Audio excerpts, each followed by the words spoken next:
that settlement agreement with Code Cis. As you recall, Chris has been working, not Chris, I'm sorry, or outside counsel, has been working with Code Cis to determine the way of the settlement. But we're authorizing that after the fact. According to the expense sheets that I just got, we already paid $80,000. That was part of the settlement. That we had to pay it before we approved it? That's the way I read it.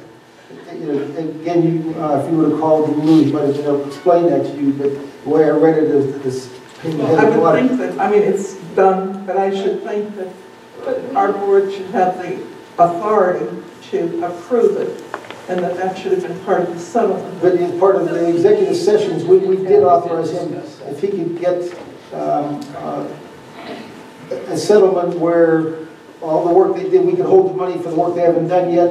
You understand that lawsuit? Yeah, didn't address that. That never came before the taxpayers, that's all I'm saying. But it's already on having been paid. All right. But it's not a surprise to us. We already had discussed it in executive session. But nobody discussed it with our taxpayers at a public meeting. Okay, that's all. Motion So moved and seconded. Those in favor signify by saying aye. Aye. Aye. The motion carries. In 196/2015, it's adopting the Washington County's hazard mitigation plan. I think we all emailed that. Yes, I did. Mitigation. Anybody have any questions on that? So moved. second. And the second, those in favor signify by saying aye. Aye. The motion carries.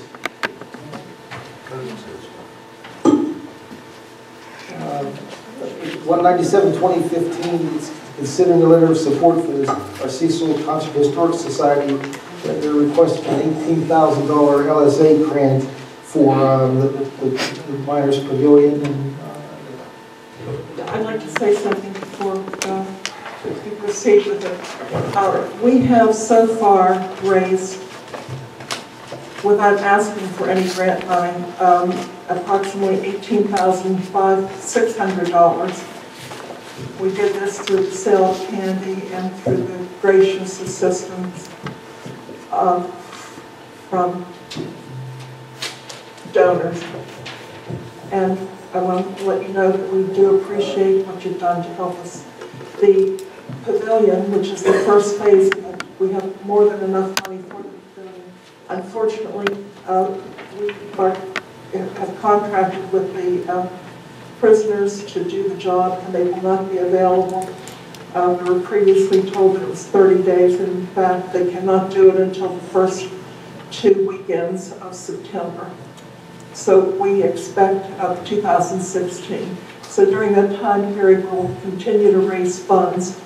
After the pavilion is done, we're then going to work on the monument, or we'll be doing that now with the funds that we raise for the miners that were killed during the time that they worked in the mines.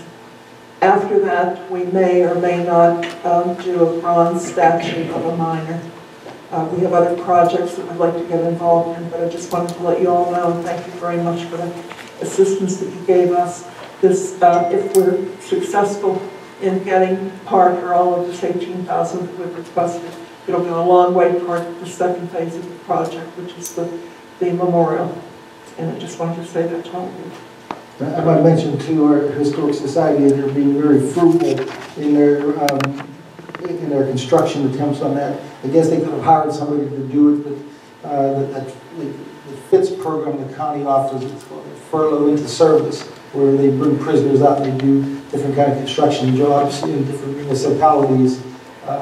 They've decided to wait for them. They were assured by the FITS coordinator that there's some excellent carpenters up there, unfortunately, and that they would do a very, very good job, and the choice was to wait for them or pay somebody on their own. And they decided to take the conservative approach and wait it out and get a good job eventually, but it's not going to happen this spring like they had hoped.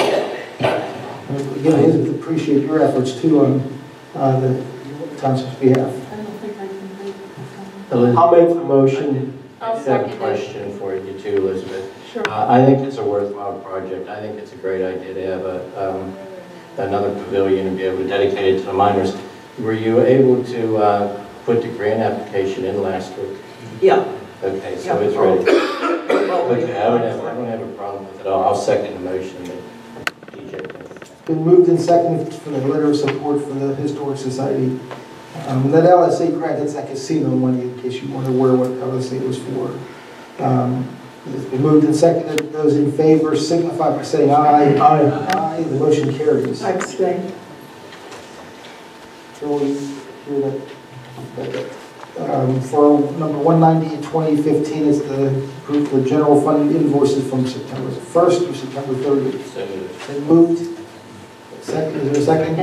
It's been moved and seconded. Those in favor signify by saying aye. Aye. No. Those opposed? Carol, me. Please record that vote as such. As you saw in an email, people at the festival, was very busy with that. Some of the projects, we don't have the minutes to review and approve from last month, but we'll have those sets for our November meeting. All right, at this time, Dan, do you have anything that's on our burner in the form of information or report?